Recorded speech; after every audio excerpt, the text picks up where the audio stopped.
Qala al-mu'allifu rahimahullah wa nafa'ana iyyakum ulumahu wa nas'alallahu min barakatihi as-surutul lati bima yatahaqqaqus tasadda lil inkar. Persyaratan sebuah perbuatan itu disebut atau memenuhi kriteria mungkar. Jamaah Allah, jadi perintah untuk amar ma'ruf nahi mungkar itu rupanya tidak sembarangan. Ada ketentuan syariatnya, dan definisi mungkar itu juga ada definisinya. Nah, disebut mungkar itu harus memenuhi beberapa ketentuan. Jadi disebut mungkar lalu kemudian kita amar ma'ruf nahi mungkar, itu ada ketentuannya. Jadi kalau misalkan orang hanya bermaksiat, jadi kan ada perbedaan antara kemungkaran dan maksiat.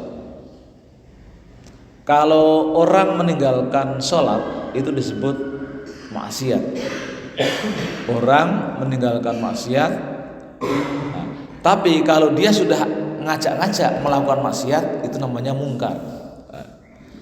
Maka nanti ada beberapa hal yang perlu kita pahami betul sehingga kemudian sebuah perbuatan itu masuk dalam kategori mungkar. Setidaknya ada 3 hal yang kemudian sebuah perbuatan itu masuk dalam kategori disebut mungkar. Al-awwalu kaunuhu mungkaran wa huwa ma kana mahdzurul wuqu' fi syar'i. Yang pertama, memang perbuatan itu mengandung mungkar, yaitu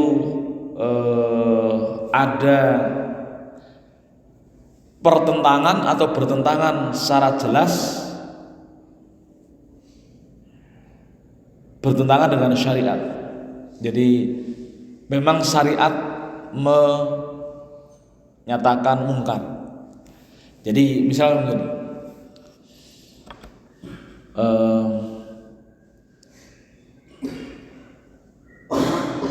di dalam syariat, maksud di dalam Al-Quran disebutkan wala tufsidu fil ardi, misalkan ba'da islahiha. Jelas itu larangan. Jangan kamu berbuat kerusakan di muka bumi. Nah, itu kan kelihatan sebutkan dalam Al-Quran. Artinya kalau kita berbuat kerusakan itu kan bertentangan dengan syariat.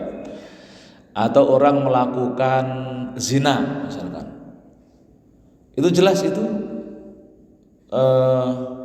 mungkar, karena jelas bertentangan dengan syariat. Walafdzul mungkari a'ammu min lafdzil maksiyat. Nah, ini. Jadi definisi tentang kemungkaran itu lebih utama dan lebih luas daripada definisi maksiat. Nah, jadi orang meninggalkan sholat itu faqad aso, maksiat. Orang minum-minum itu maksiat.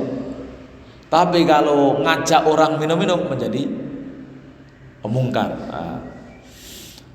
Nah, ketika ada perbuatan yang di situ mungkar, maka kita dikenai perintah untuk menegakkan atau nahyu mungkar. Fa inna man ra'a sabiyan aw majnunan yashrabul khamra fa alaihi ayyarbukal khamr. Ini seperti orang yang melihat anak kecil atau orang gila meminum khamr, maka itu baginya ayyar buko atau ayyari koroko, dia telah melakukan kemaksiatan. Wa kadza in ra'a majnunan yazni bi majnunatin aw bahimatin ayyamna'ahu minhu wa laysa dzalika maksiyah fi haqqil majnun. Begitu juga ketika melihat orang gila berzina dengan orang gila yang lain atau berzina dengan binatang, maka kita harus mencegahnya karena itu tidak disebut karena dia bukanlah maksiat, tapi ini kemungkaran.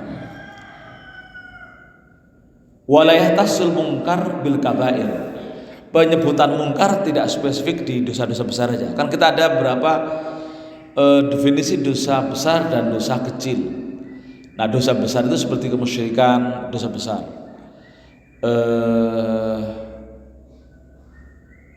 Ya zina termasuk dosa besar. Kemudian kekafiran itu dosa besar. Jadi kekafiran itu tidak, karena wala tahsu disebut mungkar perbuatan, bukan hanya dosa besar. Karena memang kesannya dosa besar. Misalkan tadi kemusyrikan itu dosa besar. Kalau dia, jadi misalnya gini, orang melakukan konversi agama sendirian, keluar dari agama Islam misalkan sendirian, itu bisa disebut dosa besar tapi sifat individual. Tapi kalau kemudian dia ngajak-ngajak untuk murtad, maka ini kemudian masuk dalam definisi mungkar karena melibatkan orang yang lebih luas. Jadi terlihat besar itu disebut mungkar, dan kemungkaran tidak hanya terbatas pada amaliyah yang dosa besar. Bal kasful aurati fil hammam wal khulwah bil ajnabiyah. Nah, bahkan dalam hal-hal yang kecil, tapi ketika itu melibatkan satu orang lebih, maka itu termasuk mungkar. Misalkan kasful aurat fil hammam wal khulwah bil ajnabiyah. Bahkan orang disebut membuka aurat di kamar mandi, lalu kemudian dia wal khulwat itu berarti pacaran gitu, pacaran wal khulwat bil ajnabiyah, itu masuk dalam mungkar. Karena apa? Karena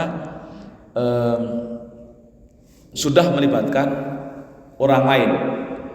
Wa idbaqun nadhri lin niswah al ajnabiyah kullu dzalika minasy-syaghair wa yajibun nahyi anha. Bahkan perbuatan kecil, dosa kecil seperti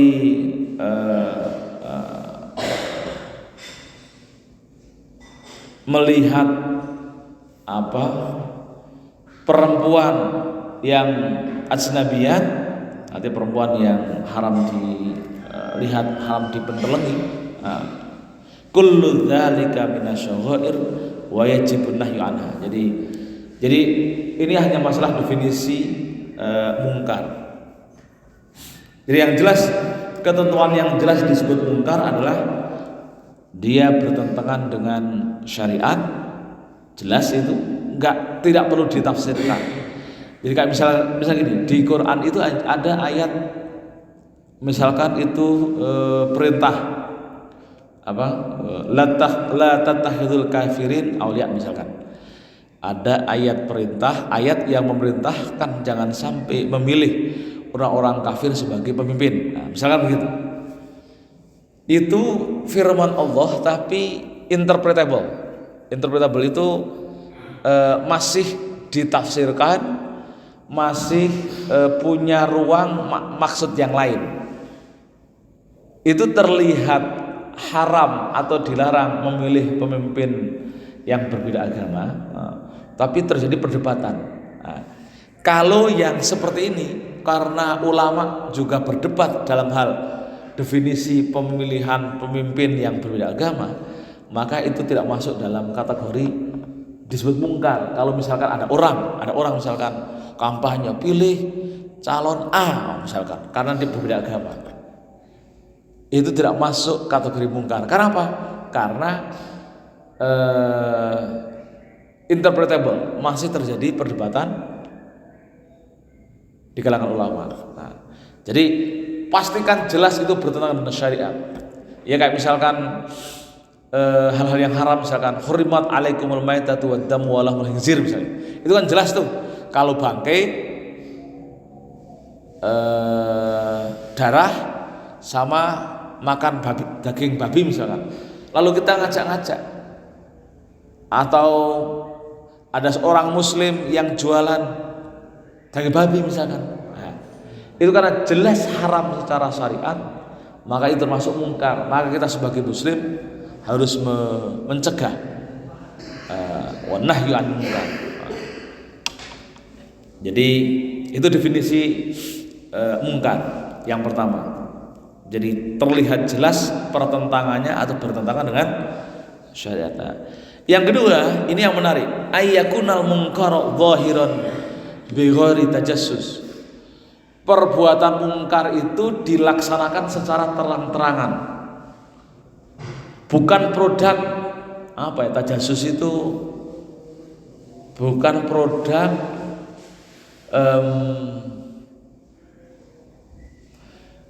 bukan produk orang melakukan maksiat secara sembunyi-sembunyi, lalu kita itu tajassus itu ngintip atau mencari-cari. Jadi maksudnya gini, ini misalkan orang melakukan atau pacaran atau zina, itu kan mungkar. Tapi itu kalau dilakukan di tempat dia sembunyi misalkan, sembunyinya misalkan di kamar atau itu kita ketika nggak tahu, hanya dengar isu-isu lalu kemudian ngintip atau ngeruduk misalkan, itu masuk dalam kategori salah, karena itu produk tajassus.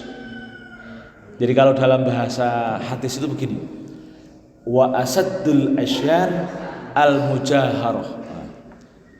Jadi kemaksiatan yang sangat, berarti itu kan yang masuk mungkar, itu al mujaharah. Itu adalah dilakukan secara terang-terangan. Nah, udah kalau dilakukan secara terang-terangan di tempat terbuka, nah itu mungkar. Itu yang harus kita geruduk. Tapi kalau masih melakukan maksiat minum-minuman di tempat tersembunyi karena malu dilihat orang, itu berarti dia masih ada malunya. Dia masih ada imannya gitu ya, karena masih ada malunya. Itu kalau kemudian dilakukan secara sembunyi-sembunyi dalam ruang tertutup yang orang kemudian tidak tahu secara umum, lalu kita melakukan mengintip, memata-matai, itu tidak masuk dalam kategori mungkar yang harus diatasi atau dilarang. Jadi karena yang berbahaya itu adalah al-mujaharah, wa asyaddul asyan al-mujaharah. Perbuatan maksiat yang sangat dan berbahaya itu adalah al-mujaharah, yang dilakukan secara terang-terangan. Yang secara terang-terangan ini yang perlu masuk dalam definisi mungkar. Kalau di dalam masih tertutup, itu tidak masuk perbuatan mungkar yang kemudian kita punya kewajiban untuk melarang. Jadi fakullu man satara maksiatin fi darihi wa ughliqa babuhu la yajuzu dukhul bi ghairi idnihi. Jadi setiap perbuatan mungkar atau maksiat, orang masih melakukannya secara tertutup di dalam rumahnya, lalu ditutup pintunya, la yajuzu dukhul, tidak boleh kita masuk ke dalamnya bi ghairi idnihi. Jadi di dalam Islam itu istilahnya maksiatnya masih ditolerir. Maksiatnya masih ditolerir. Kalau dia dilakukan secara sembunyi-sembunyi, intinya dia masih punya iman. Satu sisi ketika itu dilakukan di rumah lalu dikunci pintunya, ada adab kalau kita masuk rumah itu harus selalu mengetok pintu. Ya ayyuhalladzina, bahkan itu menjadi peringatan bagi orang beriman. Ya ayyuhalladzina amanu la tadkhulu buyutakum ghairu buyutikum hatta tasta'nisu wa tusallimu ala ahliha. Jadi rupanya di Quran itu ada secara terang-terangan menjelaskan, hai orang-orang yang beriman, ini fatwanya kepada orang yang beriman. La tadkhulu buyutakum, janganlah kalian masuk ke rumah orang-orang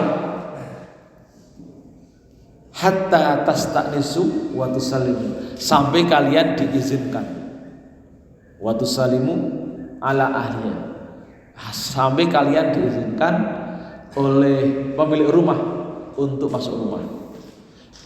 Nah, kemudian para ulama menjelaskan apa cara izinnya. Izin masuk rumah itu seperti apa? Jadi nggak boleh orang itu, misalkan walaupun pintu itu terbuka, kita langsung masuk plong gitu. Jadi kita tanpa salam langsung masuk uduk-uduk masuk ke rumah orang, itu nggak boleh. Kalau versi Quran itu termasuk dilarang. Nah, kalau dilarang itu masuk haram. Jadi masuk ke rumah orang tanpa izin, tanpa mengucapkan salam, itu nggak boleh. Kalau misalkan sepemilik rumah itu kok tidak ridho, lalu dia pukul orang itu, lalu dia mati, tidak dikenai taklif, dosa. Ya, orang masuk rumah, jadi walaupun itu tetangganya, ya, lalu kemudian masuk diam-diam atau enggak mengucapkan salam atau enggak izin, masuk saja, lalu pemilik rumah enggak ridho misalkan, itu lalu kemudian dipukul sama pemilik rumah, maka yang pemilik rumah itu tidak kena taklif. Kalau mati juga tidak kena had, tidak kena hukum pidana. Meskipun kalau di Indonesia kena pidana, tapi dalam hukum Islam nggak kena pidana. Nah, maka kita harus tahu yang kayak gini. Jadi sekali lagi, untuk masuk rumah menurut Quran harus dapat izin hatta tasta'nisu wa tusallimu alaiha. Nah, cara izinnya para ulama menjelaskan cara izin masuk rumah adalah dengan salah satunya adalah dengan mengucapkan salam sampai ada jawaban salamnya. Jadi kalau misalkan ada salam, tahu ada orang, lalu dia nggak mengucapkan salam, berarti intinya dia tidak mau ditamuin. Maka nggak boleh masuk. Lalu ada batasannya. Cara ini sampai 3 kali. Kalau sampai 3 kali, assalamualaikum, assalamualaikum, assalamualaikum, nggak ada jawaban, kita harus sebaiknya tidak melanjutkan bertamunya. Karena ada 2 kemungkinan, di dalamnya nggak ada orang. Yang kedua, memang tidak diizinkan untuk bertamu. Nah, itu etika yang dijelaskan oleh para ulama. Maka kemudian di dalam hal maksiat pun, ketika orang melakukan maksiat di dalam rumah tertutup, itu kita nggak boleh geruduk. Kalau mau geruduk harus salam dulu, assalamualaikum gitu misalnya, sampai kemudian diizinkan. Ini etika ya, etika. Jadi tidak boleh masuk rumah hanya ingin mengetahui itu maksiat atau enggak. Ketika yang jelas, ketika orang itu melakukan sesuatu masih ditutup pintunya, itu berarti dia masih punya malu. Kalau masih punya malu, itu adalah masih ada iman. Ingat, al-haya bid'atun minal iman. Malu itu adalah bagian dari iman. Meskipun ketika dia melakukan maksiat itu, misalkan berzina, itu kata Rasul, la yu'min wa huwa yazni. Orang itu tidak beriman ketika dia berzina. Tapi kalau masih malu, masih ada imannya. Jadi ayat-ayat yang hadis-hadis yang kontradiktif. Nah, Wala ayatajassas alaihi, maka tidak boleh kita melakukan tajassus, memata-matai baginya. Wa qad nahallahu ta'ala an fi qouli wa la tajassasu wa la yaghtab ba'dukum ba'dha, dan janganlah kalian bertajassus, memata-matai. Jadi memata-matai termasuk haram. Memata-matai, kepo, kepo bahasa kita itu kepo ya. Kepo sampai kemudian melampaui ketentuan syariat. Kalau kepo hanya nanya-nanya nggak masalah. Tapi kalau kepo sampai kemudian melanggar syariat, seperti tadi, memasuki rumah tanpa izin, itu melanggar syariat. Nah, itu namanya kepo, melanggar syariat, itu namanya tajassus. Dalam Quran itu ada firman potongannya itu, seingat saya, iyyakum wadhan fa inna ba'da dzanni itsmun wa la tajassasu wa la yaghtab ba'dukum ba'dha. Hindarilah olehmu prasangka. Jadi kalau kita melihat sesuatu, mendengar sesuatu, maka itu masuk, kalau kita nggak melihat dengan mata sendiri, itu disebut dzon. Nah, maka nggak boleh berprasangka. Misalkan kita dengar, wah itu goreng daging babi, kalau hanya dengar saja, itu disebut dzon sebelum kita melihat secara langsung. Baru menjadi kebenaran kalau kita melihat langsung. Maka penetapan hukum berdasarkan dzon itu nggak sah. Saya contohkan begini. Ini di kasus yang lain. Kita dengar orang merasa jijik atau tidak mau makan pemberian atau masakan pemberian non muslim misalkan. Alasannya apa? Alasannya karena dia suka masak daging anjing atau daging babi. Sementara daging babi itu kita tahu najis. Nah, jangan-jangan ketika goreng atau masak itu, sayur itu dimasak dengan panci yang setelah dipakai untuk goreng atau daging anjing atau daging babi ya.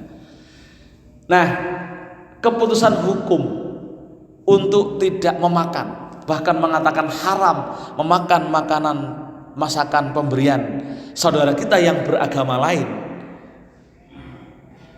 pijakannya karena kita mendengar atau tidak melihat bahwasanya bersangkutan itu sering masak daging yang najis, maka itu adalah dzon. Maka keputusan kita membuang atau tidak memakan makanan yang dimasak oleh non muslim itu adalah salah. Paham sampai di situ ya? Kenapa? Karena keputusan itu didasarkan pada dzon, prasangka. Kecuali kalau kita melihat, oh itu daging najis, itu haram, nah itu baru boleh tidak makan. Tapi kalau pijakannya prasangka, itu nggak boleh. Nah, makanya kalau misalkan ya, kita masuk ke hotel yang labelnya internasional, misalkan label internasional itu mesti ada arak, itu mesti ada arak, mesti itu. Hotel-hotel yang bintang 5 itu ciri-cirinya adalah di restorannya dipajang wine dengan berbagai merek. Nah, lalu kemudian kita nggak makan atau nggak minum karena jangan-jangan gelas ini najis misalkan begitu. Itu ya kita keputusannya salah karena itu basisnya prasangka. Kita baru boleh tidak minum atau makan itu karena jika ngelihat gelas itu dipakai untuk itu, lalu kemudian kita pakai gelas itu misalkan begitu. Nah, sama tadi dengan yang kita memutuskan menolak atau tidak memakan makanan yang masakan non muslim itu salah. Tidak boleh kita menetapkan menjadi haram makan itu, nggak boleh. Itu tetap halal. Nah, nanti kalau misalkan Rizal nanti kalau sudah menjadi wasit internasional akan sering ketemu begitu, ketemu dengan saudaranya yang non muslim yang kita nggak tahu dia. Kalau kita pijakannya prasangka begitu, itu penetapan produk hukumnya tidak sah. Maka Rasul model keputusan itu merujuk kepada hadis Rasulullah, bukan produk hawa nafsu. Karena ada cerita sahabat Rasul itu datang kepada Rasulullah, ya Rasul, atani al-Arabiyu wa yu'tunal lahma anak kulaha. Ya Rasul, ada orang dari pedalaman Arab yang belum beragama Islam lalu ngasih daging kepada kami. Apakah kami harus memakannya? Kata Rasul, apa? Sammullaha fakulu. Sebutlah nama Allah, maka kemudian kalian makanlah makanan itu. Nah, itu hadisnya itu. Nggak boleh kita itu mengambil istimbat hukum atau mengambil keputusan hukum basisnya adalah prasangka. Sama ketika kita misalnya menggeruduk orang itu berbuat maksiat, orang itu sementara pintunya masih terkunci rapat, itu kita nggak boleh geruduk, itu rupanya nggak boleh sampai kita tahu itu betul-betul maksiat apa mungkar. Jadi walaupun perasaan kita lebih dari 50% itu mesti melakukan maksiat misalkan, tapi itu masuk dalam kategori hukum, masuk level. Kalau kurang dari 80% itu masuk dalam dzon, prasangka. Maka kata Allah, iyyakum wadzon, hindarilah prasangka, apalagi dalam menetapkan hukum. Hukum itu basisnya harus jelas, di atas 80% itu harus hak, bahkan ainul hak. Wa kadza law ra'a fasikun wa tahta dhailihi syai'un lam yajuz ayyakshifa anhu. Begitu juga ketika melihat seorang fasik wa tahta dhailihi, lalu di bawah ekornya, maksudnya masih disembunyikan ada sesuatu yang indikator maksiat, lam yajuz ayyakshifa anhu, enggak boleh. Karena dia menyembunyikan itu jangan-jangan dia masih malu. Nah, kalau kemudian kita bongkar misalkan ya, dipaksa lalu membuka aibnya, maka masuk dalam kategori membuka aibnya saudara kita yang muslim. Man satara musliman sataharallahu yaumal qiyamah. Barang siapa yang bisa menutup aib orang, maka Allah akan menutup aibnya nanti di akhirat. Nah, itu hadis yang saya kira untuk memperbaiki tata cara pergaulan sosial kita ya. Jadi misalkan ada salah satu tetangga kita misalkan tertangkap aparat hukum misalkan karena narkoba misalkan, itu kita ngomongin lalu kemudian kita menyampaikan ke orang itu ya nggak boleh. Wong mereka saja sudah, apalagi sudah malu kan, sudah malu. Nah, itu nggak boleh. Karena dan itu kalau kita mendiamkan, maksudnya, apalagi kita nggak bisa memberikan solusi, kita mendiamkan bagian dari akhlak yang baik, karena termasuk menutup aib. Man satara musliman satarallahu yaumal qiyamah. Jadi di situ pentingnya kita paham konsep ini. Jadi walaupun dia seorang fasik, lalu ketemu kelihatan ekornya aja itu adalah maksiat, itu tidak boleh. La yajuzu lam yajuz ayyakshifa, enggak boleh kita bongkar. Khawatir malu gitu. Khawatir malu. Ats-tsalits ayyakuna kaunuhu munkaron ma'luman bi ghairi ijtihad. Nah, ini yang saya sebut tadi. bahwasanya perbuatan mungkar ini memang maklum diketahui oleh orang, bukan dalam ranah ijtihad. Ada perbuatan-perbuatan yang itu mungkin masuk kategori dalam kacamata kita maksiat, tapi kalau itu masih dalam ranah ijtihad tidak masuk dalam perbuatan mungkar. Seperti yang tadi saya contohkan tadi, definisi ketika ada orang mendorong atau ngajak untuk memilih, misalkan di dalam pilkada atau pilpres, milih calon yang non muslim. Itu masih dalam ranah ijtihad, terjadi perbedaan dan hukumnya nggak jelas, meskipun di Quran disebutkan la tattakhidul kafirin auliya, meskipun di Quran itu ada larangan untuk memilih misalkan pemimpin non muslim, lalu ada orang yang mengajak itu, kita nggak boleh melarang karena itu tidak disebut sebagai perbuatan mungkar, karena masih ranah ijtihad dan para ulama berbeda pendapat, maka itu disebut masuk ranah ijtihad, gitu ya. Jadi hal-hal yang masuk ranah ijtihad itu nggak boleh, meskipun menurut persepsi kita masuk di dalam kategori maksiat. Itu nggak boleh sampai kemudian kita nahin anil mungkar. Contoh yang lain apa ya? Jual beli begicot. Nah, begicot atau begicot ya? Begicot atau apa begicot itu? Begicot namanya ya? Keong atau keong. Itu kan juga halal haramnya masih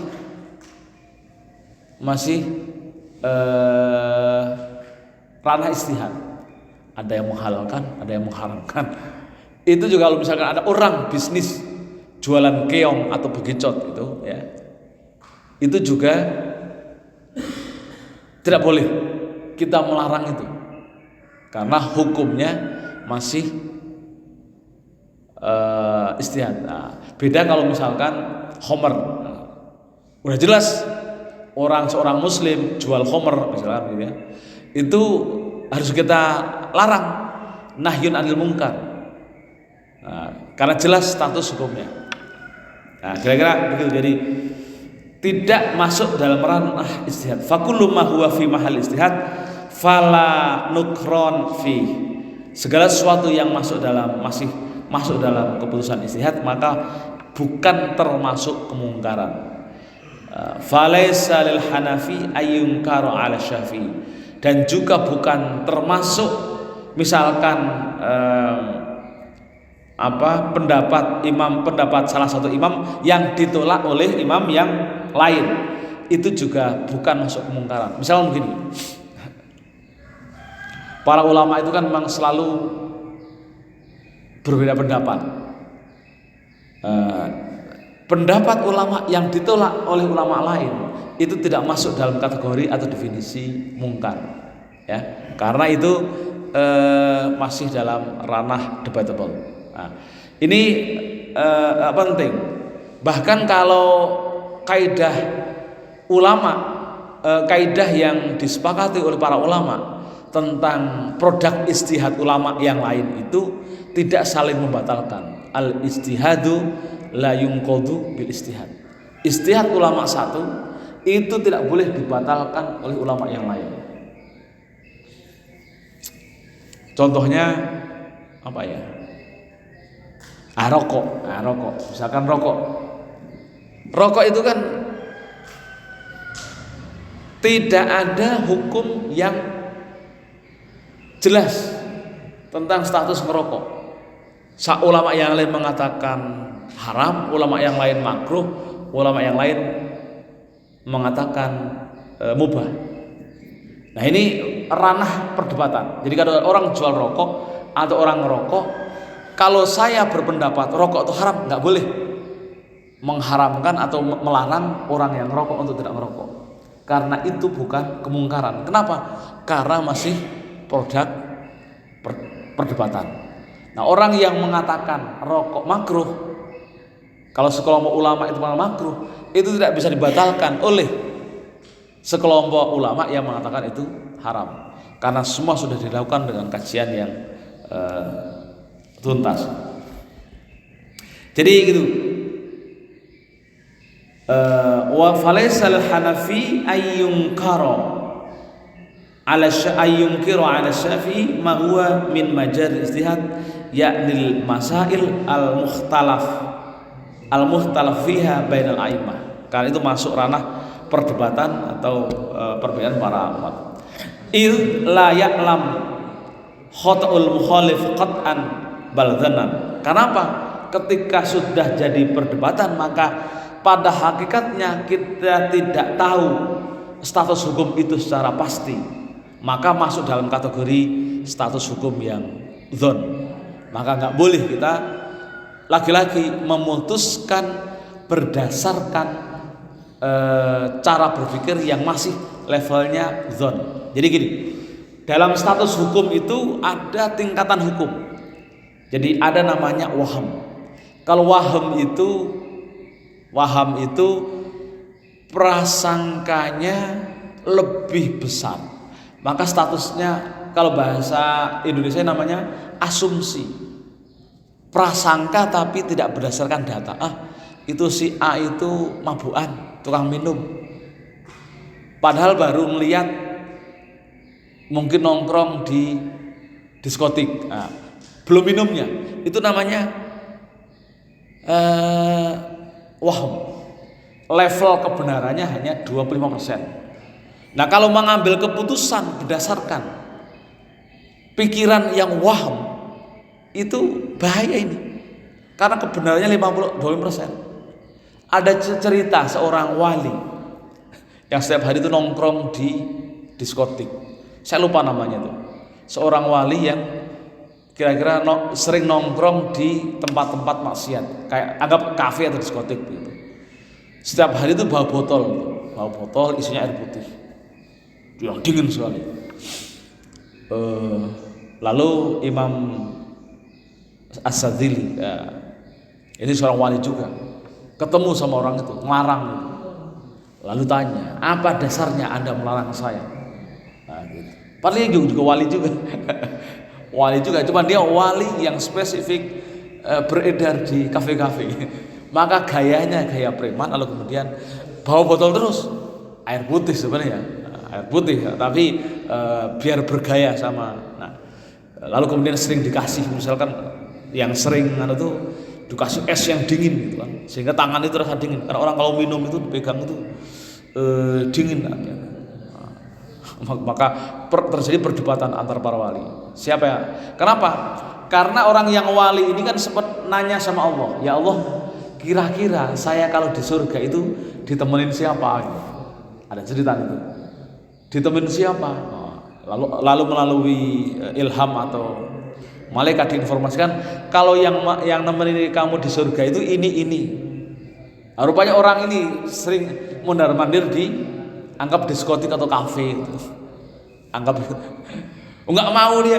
Saya itu udah wali yang kira-kira dekat sama Allah karena banyak ibadah. Kok sama orang ini gitu, sama orang yang setiap hari diskotik. Maka dia tanya ke kamu, kenapa kok di sini? Emang enggak takut dosanya besar? Apa jawabannya? Emangnya besaran pahalanya, besaran kebanyakan siapa antara saya dan kamu? Malah ditanya begitu. Kalau saya di sini itu berhadapan dengan orang yang maksiat, lalu nanti bisa menyadarkan orang yang maksiat itu untuk menemukan jalan kebaikan. Kalau Anda kan hanya ibadah saja, jadi lebih banyak pahala saya daripada Anda. Perdebatan para wali itu lucu-lucu begitu. Tapi Anda kalau bukan wali jangan begitu, nanti malah masuk ke diskotik, malah katut kesana kan malah bahaya gitu. Jangan, nggak punya keimanan, kita tuh nggak punya keimanan yang kayak gitu. Jangan sekali-kali nyoba-nyoba kayak yang para wali itu. Nah, jadi jangan-jangan orang itu ketika orang sudah bawa botol itu jangan-jangan dia tidak minum, bisa jadi dia dakwah. Makanya kalau orang mengambil keputusan berdasarkan waham itu jangan sampai. Wong dzon, lalu setelah itu ada syak. Ada waham, ada syak. Syak itu ragu-ragu di tengah-tengah. Itu artinya kebenarannya 50%. itu pun nggak boleh. Kalau ada zon itu 75% kebenarannya, itu juga tidak boleh. Jadi mengambil keputusan hukum atau keputusan apapun pijakannya zon 75% kebenaran, itu pun nggak boleh. Kayak tadi misalkan orang itu sudah lantang luntung bawa wine misalkan gitu kan. Itu kan sudah bukti, ada bukti, itu udah syak ini. Udah syak gitu. Bukti. Tapi kalau belum minum, ya masih syak, belum bisa disebut dan ainul haq, kebenaran yang 100%. Sudah nuang ke gelas, itu sudah 75% kebenaran. Tapi selama belum minum, maka dia tidak masuk dalam kategori betul-betul bermaksiat. Maka misalkan kita geruduk karena dia baru nuang ke gelas, itu salah. Keputusan hukum yang diambil secara dianggap salah. Karena pijakannya belum ainul haq, kebenaran yang jadi begitu di keputusan hukum itu. Begitu jelimet. Makanya ini orang-orang kalau misalkan kita melihat sebagian saudara kita yang begitu gegabah dalam menegakkan amar ma'ruf nahi mungkar, itu banyak kesalahan di situ. Itu yang disebut dengan nahi mungkar, amar ma'ruf, tapi tidak berbasis pada ilmu yang benar, sehingga cara pengambilan keputusannya menjadi salah. Ini penting gitu. Jadi ngaji ini penting untuk memberikan panduan kita dalam menegakkan kebenaran, amar ma'ruf dan nahi mungkar. Jadi sekali lagi, kalau kita tidak melihat dengan mata kepala sendiri ukurannya itu maka belum disebut sebagai sebuah perbuatan dosa yang pasti. Jadi masih masuk dalam dzon, prasangka. Karena fala budda ayakunal munkar muttafaqan alaih. Jadi mungkar itu harus disepakati. Pijakannya adalah kesepakatan para ulama. Maka tadi di awal betul mahdzurul wuqu' fi syar'i, betul-betul bertentangan dengan syariat. Wa kadza innama yunkaru 'alal farqil mubtadi'ah fi hadhil ma'lum al-qat'i bi khilafat fi madzhar istihad. Sama halnya dengan semacam kelompok yang dianggap melakukan perbuatan bid'ah. Misalkan ini kalau Anda pas musim-musim Maulid Nabi nanti ke Solo misalkan, lalu ada peringatan di Solo itu